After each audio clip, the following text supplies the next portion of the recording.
साठी विचारपीठावर असणारे आणि समोर असणारे सगळेच मान्यवर, मी तुम्हाला सांगू का, एवढ्या छान हसणाऱ्या एवढ्या छान सगळ्या शिक्षिका मला समोर दिसत आहेत आणि मला असं वाटतं की मी पुन्हा एकदा शाळेमध्ये गेलेलो आहे. शाळेतले दिवस मला आठवतात आणि मला हे कायम वाटत आलेलं आहे की जी ऊर्जा महिला शिक्षकांमध्ये असते, सचिन सर, तेवढी ऊर्जा पुरुष शिक्षकांमध्ये असते का, मला शंका आहे. आणि खरं म्हणजे हा केवळ शिक्षकांचाच मुद्दा नाहीये, एकूणच महिलांमध्ये जी ऊर्जा असते ना, तशी ऊर्जा पुरुषांमध्ये फार अभावानं असते. मी गमतीने म्हणत असतो की महिला जेव्हा दोघे एकमेकांशी बोलत असतात तेव्हा इतक्या छान हसत असतात, छान डायलॉग करत असतात. याच्या उलट पुरुष मात्र स्त्री पुरुष विषमतेमुळे सगळ्यात मोठं नुकसान कोणाचं झालं असेल तर ते पुरुषांचं झालंय. कारण त्यांना नीट हसता येत नाही, त्यांना नीट बोलता येत नाही. महिला बघा रडू शकतात छानपणे, पुरुष रडता पण येत नाही पुरुषांना. पुरुष रडणार कसा? आणि म्हणून मला असं वाटतं की खरंच महिलांमध्ये ही ऊर्जा येते कुठून, असा प्रश्न मला कायम पडत असतो. आणि तुमच्याविषयी मला आणखी आदर, आस्था, जिव्हाळा, प्रेम असण्याचं कारण असं की माझी आई पण शिक्षिका आहे. खरं म्हणजे प्रत्येकाची आई प्रत्येकाची पहिली शिक्षिका असतेच, पण माझी आई लौकिक अर्थानं सुद्धा माझी पहिली शिक्षिका, प्राथमिक शिक्षिका होती. ती 1ली ते 4थी पर्यंत मी घरामध्ये असताना आई अक्कू म्हणायचं, तिला मी अक्कू म्हणतो. घरामध्ये असताना अक्कू म्हणायचं, शाळेत गेल्यावर मात्र आवटेबाई म्हणायचं. असा शिरस्ता होता. आणि बाकीच्या मुलांपेक्षा अधिक शिक्षा मुद्दाम संजूला केली जायची.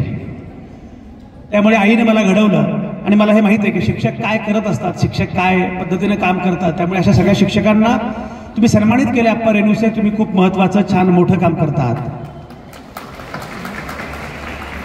ऐश्वर्या कट्ट्याच्या वतीनं या कार्यक्रमाचं आयोजन केलंय आणि मला असं वाटतं की तुम्ही नाव पण खूप छान दिलंय, ऐश्वर्या. तुम्हाला सांगू का, अलीकडे मोबाईलच्या काळामध्ये लोक एकमेकांना भेटतच नाहीत, त्यामुळे कट्टे सगळे बंद पडलेले आहेत. मी कोरोनाच्या काळात जेव्हा लक्षात आलं की आता कोणीच नाहीये आणि घरचेच आहेत, आणि मग घरच्यांशी गप्पा मारल्या, मग कळलं की तशी काही वाईट माणसं नाहीयेत ही सुद्धा. पण आपण कधी बोललोच नव्हतो, एकमेकांशी आपण बोलत नाही. अशी सगळी आता अवस्था आहे. माध्यमांमुळे माणसं एकमेकांपासून एवढी दूर जात आहेत.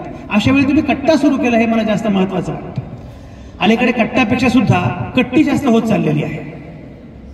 शाळेमध्ये आम्ही कट्टी करायचो, मग इथं पण आहे ना, कट्टी करायची, अबोला. आता सोशल मीडियावर त्याला ब्लॉक वगैरे म्हणतात. अशा कट्ट्यावर या प्रकारचं वातावरण तयार होणं हे जास्त आवश्यक आहे. लोकांनी एकमेकांशी बोललं पाहिजे, लोकांनी एकमेकांना भेटलं पाहिजे आणि एकमेकांना जाणून घेतलं पाहिजे. तुम्हाला खरं सांगू का, मी तुम्ही शिक्षक म्हणून काम करता. तुमचे विद्यार्थी उद्या काय होतील मला माहिती नाही, पण तुमचे विद्यार्थ्यांनी उद्या माणूस झालं पाहिजे. आणि मला कायम असं वाटत आलेलं आहे की माणूस होणं ही सगळ्यात अवघड गोष्ट असते, पण तेच करणं सगळ्यात महत्वाचं आहे. अलीकडे काय झालं माहितीये का, मी सचिन सर, मला कायम प्रश्न असा पडतो की मी जेव्हा लहान होतो, मी 7वी 8वीला वगैरे होतो, कोणी घरी आलं की मग अक्कू म्हणायची, संजू ती कविता म्हणून दाखव, ते गाणं म्हणून दाखव, किंवा भाषण करून दाखव. मी फार लहानपणापासून भाषण करणार असल्यामुळे 15 ऑगस्टला केलं होतं ना, ते भाषण म्हणून दाखव, असं असायचं. आता फार बदलत चाललंय. मी एका मित्राकडे गेलो, त्या मित्राची मुलगी 8वी मध्ये आहे. ती मित्र म्हटलं, अरे काय करते, त्याला बोलव बाहेर. ते म्हणते जरा कामात आहे. 8वीतली पोरगी कसली कामात, बोलव ना बाहेर तिला. शेवटी ती आली, तिच्या डोळ्यांना मोठा चष्मा, आणि मला म्हटली, uncle I am occupied, I am busy. म्हटलं, बाई काय काय झालं काय? म्हटली, कविता मला म्हणून दाखव. नाही म्हणे, मी IITच्या एंट्रन्सची तयारी करते.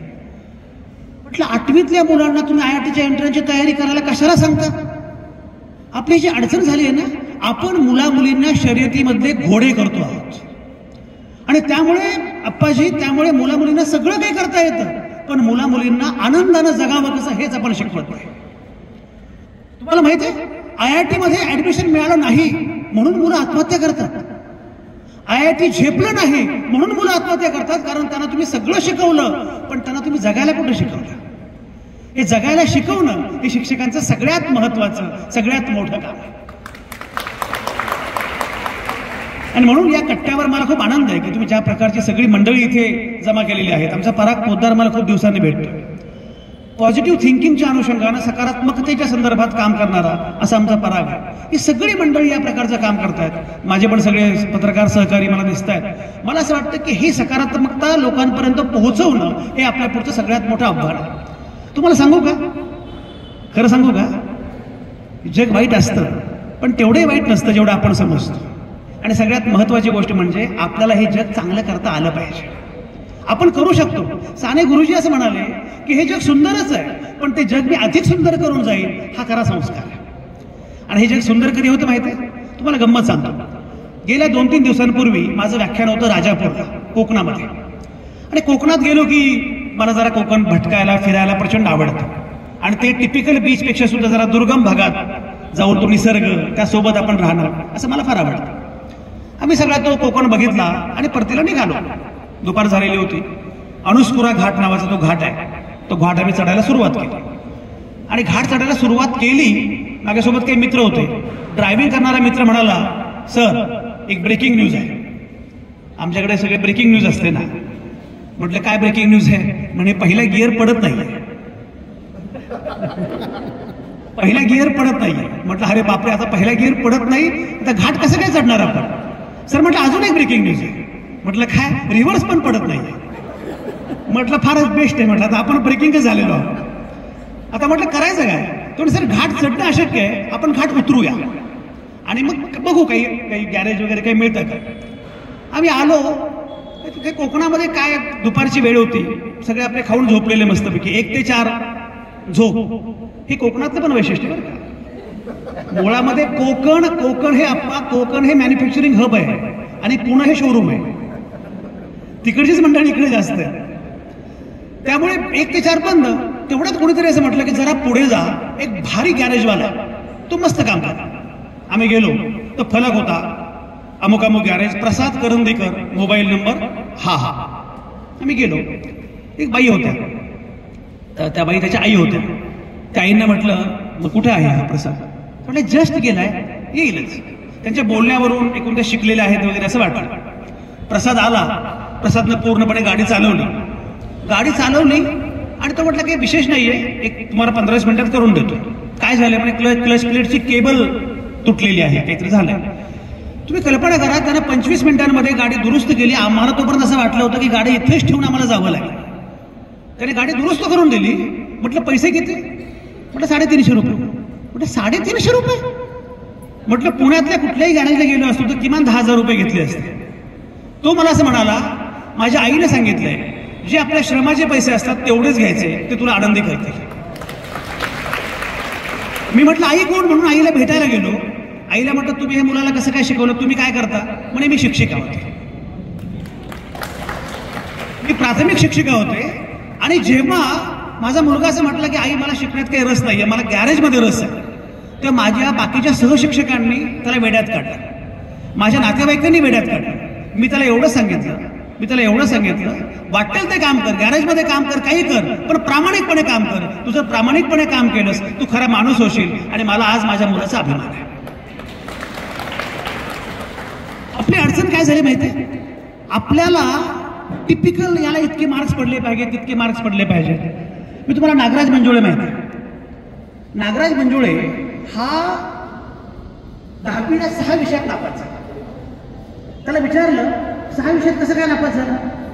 6 विषयात कसं काय नापास झाला? तो म्हटलं सर 6च विषय होते. 7 असं तर 7 मध्ये नापास झाला. 6 विषयात नापास झालेला नागराज मंजुळे पुढे काय झालं आपण बघितलं. मला असं वाटतं की आपण कला शिक्षकांचा आपण सन्मान केला. आपली सगळ्यात मोठी अडचण काय झाली माहिती आहे? आपण मुलांना काय हवं याचा विचारच करत नाही. आपण मुलींना काय हवं याचा विचारच करत नाही. आपण आपल्याला काय हवं हे सांगतो. मी माझ्या जावेचा मुलगा त्याला मेडिकल मिळालं म्हणून तू जा. ही काय अडचण आहे? वडील म्हणतात माझं स्वप्न होतं अमुक करायचं, मला जमलं नाही, तू कर. तुमच्या स्वप्नांची भूतं मुलांच्या डोक्यावर लादणं म्हणजे मुलांचं करिअर नाही, म्हणजे मुलांचं भवितव्य नाही. मुलांना ते केलं पाहिजे जे मुलांना करायचं आहे. मुलांनी तेच केलं पाहिजे जे मुलांना आवडतं. मला सांगा, स्वयंपाक करण्यामध्ये करिअर आहे असं कुणाला वाटलं होतं का? पण आता बघा तुम्ही सगळे किती शेफ स्वयंपाक करतात, करिअर करतात, कुठल्याही विषयामध्ये करिअर करता येतं. आपली गोची काय झाली माहितीये, आपल्याकडे सगळ्यांना MPSC UPSC करायचं असतं, आपल्याकडे सगळ्यांना डॉक्टर इंजिनियर व्हायचं असतं. आणि कलावंत कोण होणार, चांगले पत्रकार कोण होणार. मी अनेकदा 10वी 12वीमध्ये गुणवंत असणाऱ्या विद्यार्थ्यांचा सन्मान माझ्या हस्ते होतो. मी जातो, प्रत्येकाला विचारतो काय होणार. त्यातला एकही बहात्तर मला पत्रकार व्हायचंय, संपादक व्हायचंय असं म्हणत नाही. प्रत्येकाला डॉक्टर व्हायचंय, प्रत्येकाला इंजिनियर व्हायचंय, प्रत्येकाला IAS व्हायचंय. खलील जिब्रान नावाचा फार मोठा कवी होता. त्याची कविता आहे, तुमची मुलं ही तुमची मुलं नसतात, तुमची मुलं आयुष्याची मुलं असतात. ती फक्त तुमच्या माध्यमातून जन्माला येतात. तुम्ही स्वतःला शिक्षक समजू नका, तुम्ही स्वतःला पालक समजू नका, तुम्ही स्वतःला मालक समजू नका, तुम्ही वाहक आहात.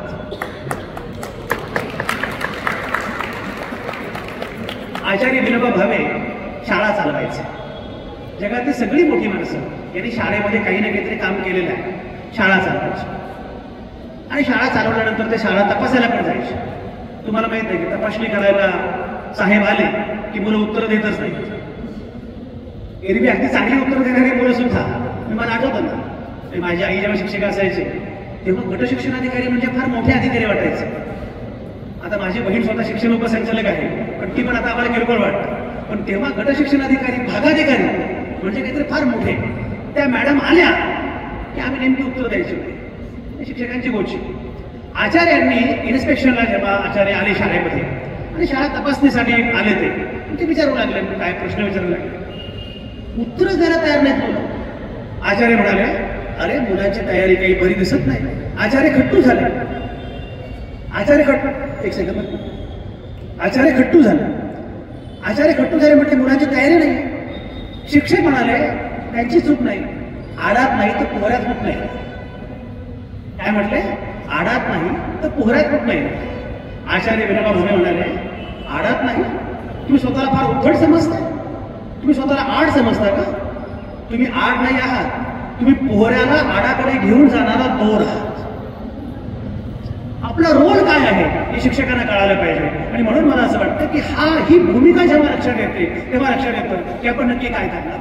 आणखी तुम्हाला एक सांगतो, आपल्याकडे आणखी मोठी अडचण काय होते, मुलं आणि मुली यांना घडवताना आपली अनेकदा गडबड होते. जे कोलकात्यामध्ये घडलं, जे बदलापूरमध्ये घडलं, ते का घडलं, कारण आपण मुलींना स्त्री म्हणून वाढवतो आणि मुलांना पुरुष म्हणून वाढवतो. या दोघांनाही माणूस म्हणून वाढवणं हे आपल्यापुढे सगळ्यात मोठं आव्हान.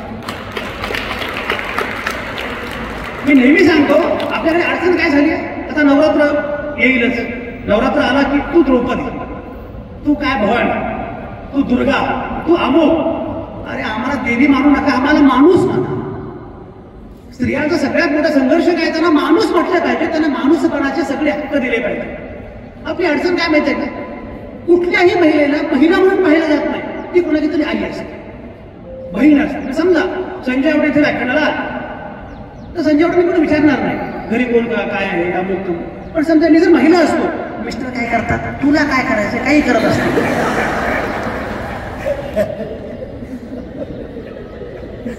तुला काय करायचं, ती आली व्याख्यानाला, ती व्याख्यान द्यायला निघून जाईल. मिस्टर काय करतात, ती जर म्हटली की काय, मुलं काय. याचं कारण काय माहिती का, की स्त्री ही क्षणाची पत्नी आणि अनंत काळची माता, आणि हा मात्र अनंत काळचा ढोंग. हे जे काही जाणीवपूर्वक स्त्रियांमध्ये नाचलं गेलेलं देवपण, हे देवपण महिलांनी झुगारून दिलं पाहिजे.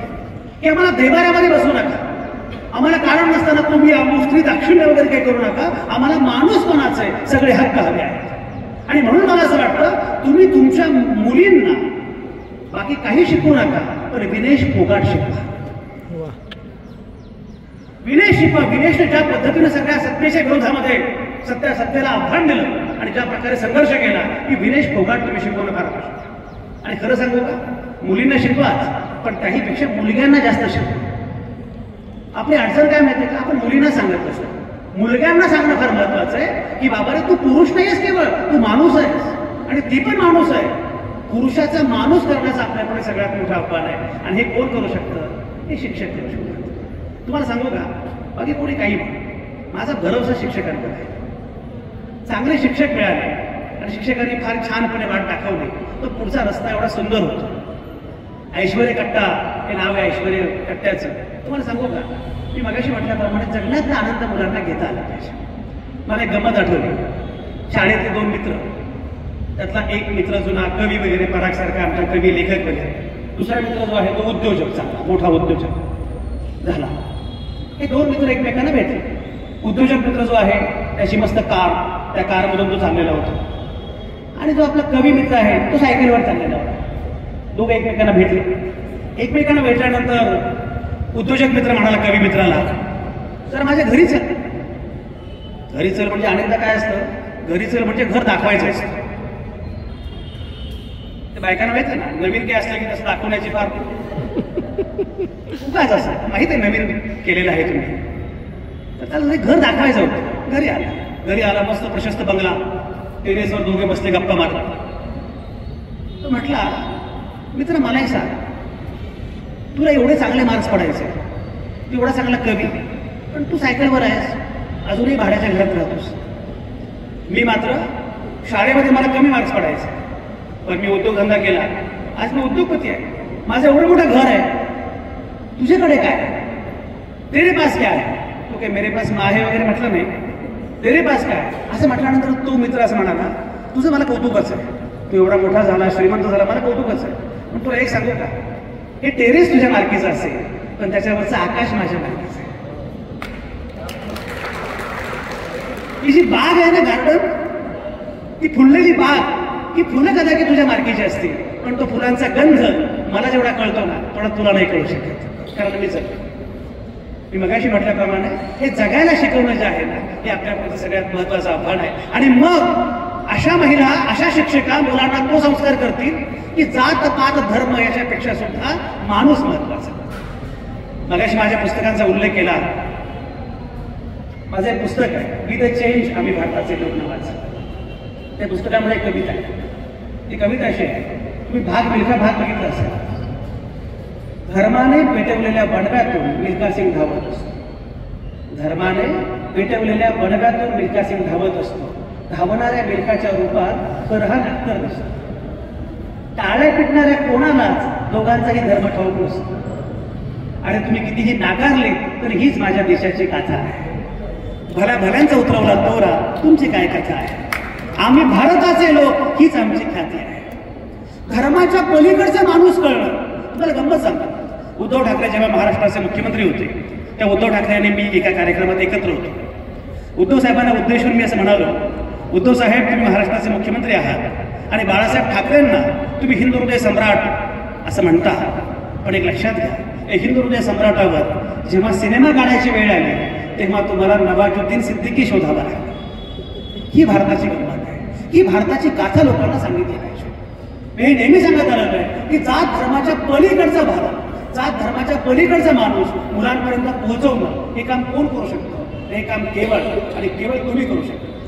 एक समारोप करताना फक्त मला मुद्दाम एक किस्सा सांगायचा आहे, जो मी अनेक ठिकाणी सांगत असतो, पण तुम्ही शिक्षक आहात आणि मला माहिती आहे की शिक्षकांपर्यंत हे पोहोचवणं, मी ज्याप्रमाणे वर्तमानपत्र, एक लक्षात घ्या, वर्तमानपत्र, माझ्या वर्तमानपत्राचा खप 3.5 लाख आहे. 3.5 लाख लोकांपर्यंत मी रोज पोहोचतो. पण मी कितीही सांगितलं तरी त्याचं ते बोल नाहीये जे तुमच्या सांगण्याचं बोल आहे, जे तुमच्या बोलण्याचं बोल आहे. आणि म्हणून मुद्दा मी हा प्रसंग सांगतोय, तो प्रसंग तुम्ही पण तुमच्या विद्यार्थ्यांपर्यंत पोहोचवला पाहिजे. माझ्या पुस्तकात पण हा प्रसंग आहे. अलीकडे जातीच्या अनुषंगाने विखार फार वाढत चाललाय, धर्माच्या अनुषंगाने विखार फार वाढत चाललाय, म्हणून मुद्दा ही गंमत सांगतो. एके दिवशी मला व्हॉट्सॲपवर असाच मेसेज आला. पण व्हॉट्सॲपवर मेसेज आला कुठला, तर माझ्या कॉलेजमधल्या मैत्रिणीचा. तुम्हाला माहिती आहे कॉलेजमधल्या मैत्रिणीचा मेसेज आल्यावर कसं वाटतं? पहिल्यांदा लाजल्यासारखं बघितलं. वकील साहेब, कॉलेजमधल्या मैत्रिणीचा मेसेज आहे, हाय संजय कसा आहेस. मेसेज साधा होता पण मी वाचला असा, हाय संजय कसा आहेस. गुदगुले होते. संजय सरांपासून जरा सावध. मी म्हटलं छान आहे छान आहे. मग कशी आठवण आली, तर ते आमच्या कॉलेजमध्ये ड्रीम घर. आपल्याकडे सचिन सर काहीच नव्हतं ना, व्हॉट्सॲप काही भानगडच नव्हतं. पत्र लिहावी लागायची. मी त्या मैत्रिणीला 12 पानांचं पत्र लिहिलं होतं. तेव्हा पत्र लिहून चालायचं नाही, पुन्हा कबूतर शोधावं लागायचं. कबूतर जाजाचा काळ होता ना, कबूतर शोधावं लागायचं. ते कबुतरांना पत्र पोहोचवलं, पण हिने काही आमच्याकडे डोंकूनही पाहिलं नाही. आता सोपं झालं तर सगळं व्हॉट्सअप वगैरे. तेव्हा पत्र लिहायचो आम्ही, एवढी पत्र लिहिली की त्यामुळे पत्रकार झालो होतो. तिचा व्हॉट्सअपवर मेसेज आला, संजय कसा आहेस? मी म्हटलं छान आहे. मग शेवटी पुढे बरं झाल्यानंतर मला म्हटलं, संजय तुझी जात कुठली? म्हटलं पण जातीवर का आली बाबा? म्हटलं का गं? म्हटलं काय जात कशामुळे विचारलीस? म्हणजे माझा समज असा होता की तू ब्राह्मण असणार. पण असं का समज होता? तर तू कॉलेजमध्ये आपल्या कॉलेजच्या मॅगझिनचा संपादक होतास, छान भाषणं करायचास, तर मला असं वाटलं की तू ब्राह्मण असणार. तेव्हा असं का वाटलं मला माहिती नाही, आणि आता तसं का नाही असं का वाटतं हेही मला माहिती नाही. ते तुझं डीपी बघून मला कळलं की तू ब्राह्मण नसणार. हल्ली डीपी फार महत्वाचा असतो. मला परवा मुंबईमध्ये एक शिक्षिका भेटली. मला म्हटलं, सर ओळखलं का? आपण फेसबुकवर फ्रेंड आहोत. मी म्हटलं भेटल्यावर ओळखू येईल असा डीपी ठेवत चला. हे डीपी असं ठेवतात ना की प्रत्यक्षात ते वेगळे आणि डीपी असं असतो. वकील साहेबांना काय हसवतं बघा. मी शेवटी एकाला सांगितलं, आपण तेवढे सुंदर नसतो जेवढे डीपीवर असतो, आणि तेवढे वाईट पण नसतो तेवढे आधार कार्डावर असतो. म्हणजे तुझं डीपी? म्हटलं डीपी काय? तुझा डीपी असा होता, महात्मा फुले आणि सावित्रीबाई फुले यांच्या स्मृत्यर्थ संजय आवटे यांचे व्याख्यान असं मागे बोर्ड होतं, आणि मी बोलत होतो. तर मी म्हटलं महात्मा फुले सावित्रीबाई फुलेंवर मी भाषण करतोय म्हणजे मी ब्राह्मण नाही असं तुला का वाटलं? म्हणजे सावित्रीबाई फुले आज शिक्षक दिनाच्या निमित्तानं मुद्दाम सावित्रीबाईचा उल्लेख केला पाहिजे.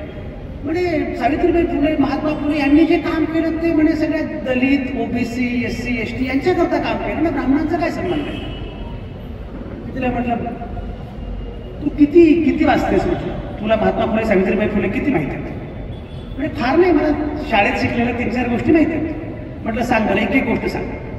आणि पहिली गोष्ट म्हणजे महात्मा फुले आणि सावित्रीबाई फुले यांनी मुलींसाठी पहिली शाळा सुरू केली. म्हटलं बरोबर आहे. मुलींसाठी पहिली शाळा सुरू केली तेव्हा त्यांना जागा दिली भिडे नावाच्या गृहस्थांनी. की भिडे हे कोकण असतं.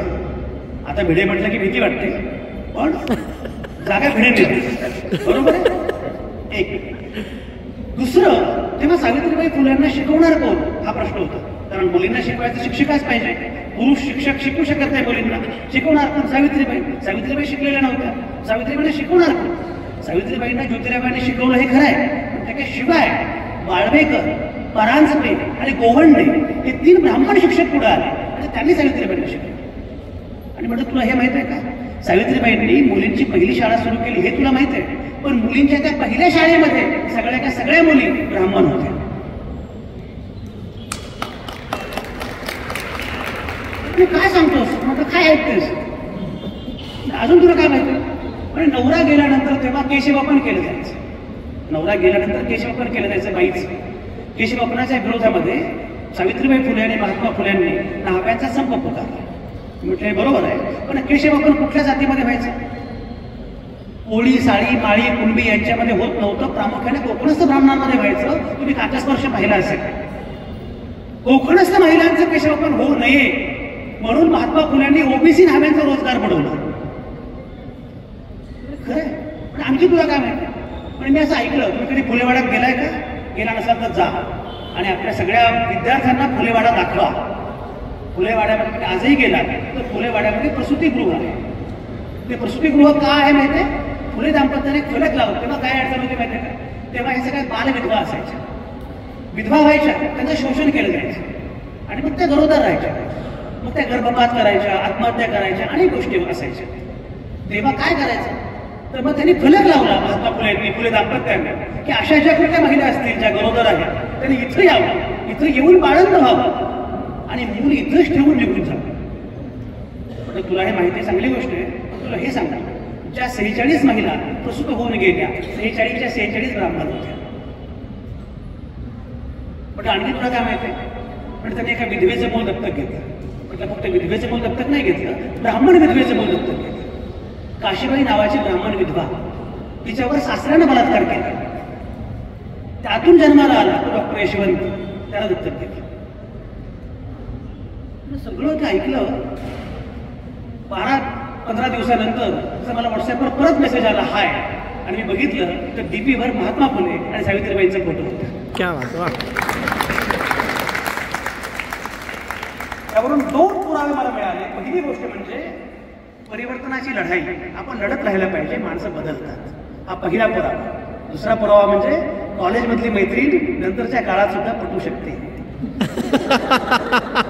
माझं म्हणणं असं आहे की तुम्ही ज्या वयातल्या मुलांना शिकवताना, तुम्हाला सांगू का, मी तुम्हाला खरं सांगतो, हे स्वामी विवेकानंद असं म्हणाले होते की मी 4थी पर्यंत जे शिकलो आणि फार फार 10वी पर्यंत जे शिकलो त्यापेक्षा मी पुढे काही शिकलो नाही. त्या धारणा एवढ्या पक्क्या होत्या. तुम्ही सहजपणे बोलता पण धारणा पक्क्या होत्या. मी जे मगाशी म्हणतो स्त्री पुरुष समतेबद्दल, वडील जेव्हा आईला म्हणतात ना तुला काय अक्कल आहे, मुलगा लहान असतो त्याला असं वाटतं की बाईशी असंच बोलायचं असतं. हा संस्कारांचा भाग. आणि म्हणून मला असं वाटतं की हे संस्कार त्या वयोगटातल्या त्या वयातल्या मुलामुलींवर करणं हे फार महत्वाचं आहे. मी मगाशी म्हटल्याप्रमाणे त्याला माणूस त्याला जात धर्माच्या पलीकडे एक लक्षात घ्या की याच्यामध्ये मुळात या सगळ्या महापुरुषांनी तो संघर्ष केला, तो संघर्ष जातीसाठी केला का, तो मूल्यांसाठी केला. महात्मा फुलेंची जात वेगळी, छत्रपती शिवरायांची जात वेगळी, पण छत्रपती शिवरायांची समाधी पहिल्यांदा शोधून काढली कोणी? महात्मा फुल्यांनी. शिवरायांचा पोवाडा पहिल्यांदा गायला कोणी? महात्मा फुल्यांनी. आणि म्हणून मला असं वाटतं की जात धर्माच्या पलीकडचा माणूस घडवणं हे सगळ्यात महत्वाचं काम तुम्हाला करायचं आहे. तुमच्या हातामध्ये जी मुलं आहेत ना, त्या मुलांचा माणूस करणं ही किती छान क्रांतिकारक घटना आहे, हे तुम्ही निश्चितपणे करू शकता अशी मला पूर्णपणे खात्री आहे. आणि म्हणून आज या ऐश्वर्य कट्ट्यावर तुमच्या सगळ्यांशी बोलताना मला फार छान वाटतंय. आणि खरोखरच आप्पा, तुम्ही हा खूप चांगला उपक्रम आयोजित केलेला आहे. मला असं वाटतं की सगळ्यात महत्वाचा घटक कुठला असेल समाजामध्ये तो शिक्षक आहे. सगळ्यात महत्वाचा घटक. तुम्हाला माहिती आहे, बराक ओबामा अमेरिकेचे अध्यक्ष होते. अमेरिकेचे अध्यक्षपद गेलं, त्यांना विचारलं आता तुम्ही काय करणार? आता मी त्यापेक्षाही मोठं काम करणार. काय करणार? मी शिकवणार, मी शिक्षक होणार. शिक्षक होणाऱ्या लोकांना किती छान वाटतं. टीचर. तुम्हाला माहिती आहे, अब्राहम लिंकन अमेरिकेचे अध्यक्ष तरी शिक्षकांना पत्र पाठवलं. तुम्हाला माहिती आहे, शाळेत पत्र असेल, हेडमास्तरांना पत्र पाठवलं आणि काय सांगितलं? माझ्या मुलाला हे शिकवू नका की जग वाईट आहे, ते त्याला कळेलच, पण जग चांगलंही आहे ते शिकवा.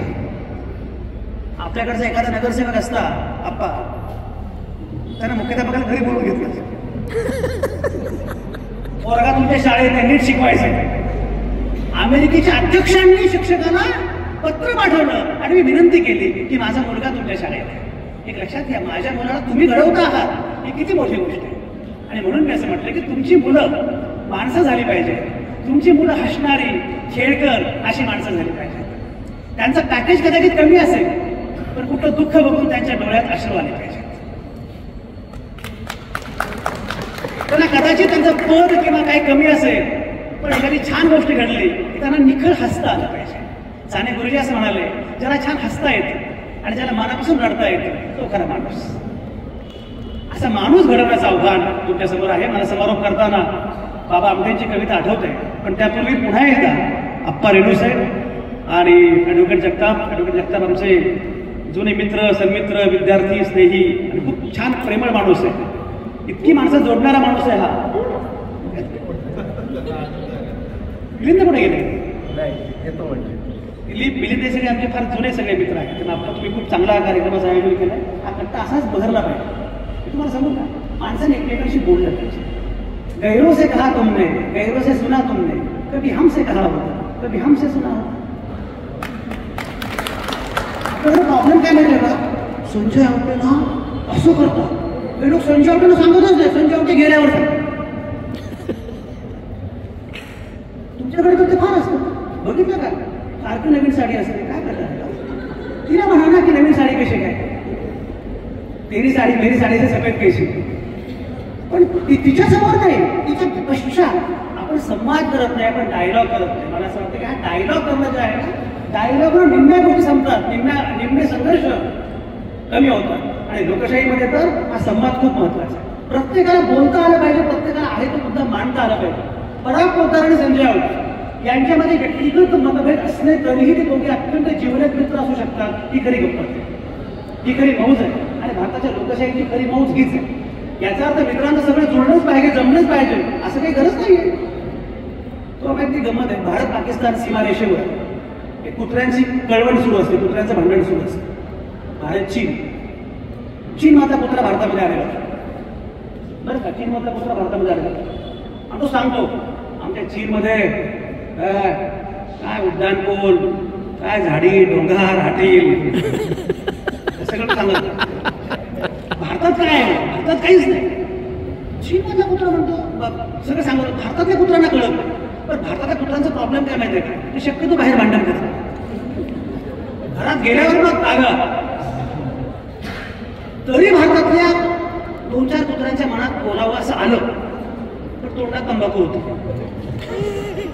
एवढ्या करता तंबाखू थुंकून काय वाईट पुरुषांना वाईट सवय असतात. तंबाखू तोंडात तेवढ्या करता तंबाखू थुंकायचे त्याला काही बरं वाटलं. पण शेवटी याचं फारच सुरू झाल्यावर त्याला तंबाखू थुंकलीच.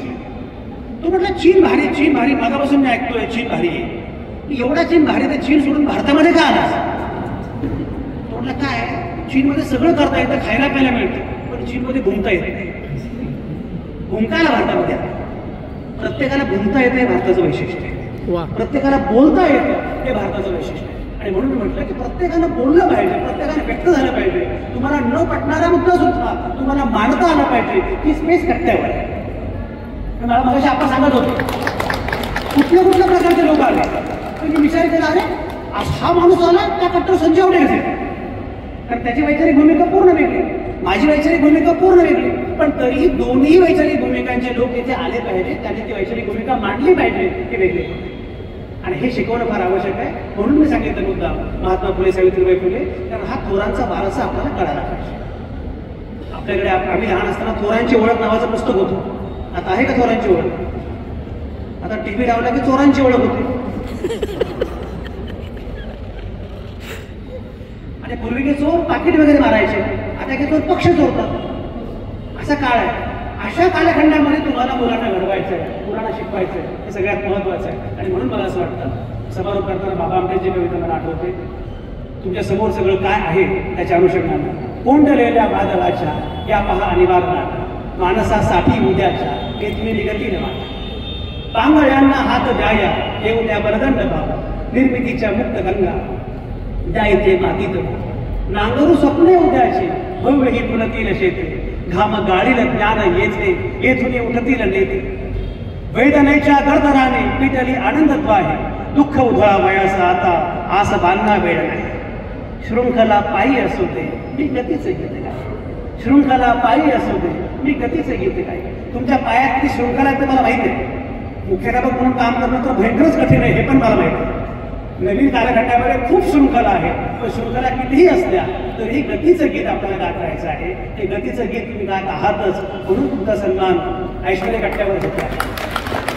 आणि गतीचं गीत तुम्ही गात असताना, गतीचं हे गीत तुम्ही गात असताना तुमच्यासोबत मी पण आहे एवढं सांगण्यासाठी इथे तुमचा विद्यार्थी म्हणून आलो. धन्यवाद.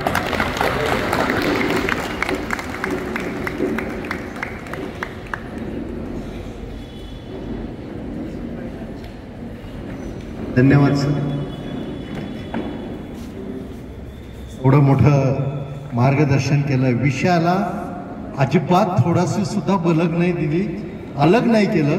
फक्त शिक्षकांचं कर्तव्य आणि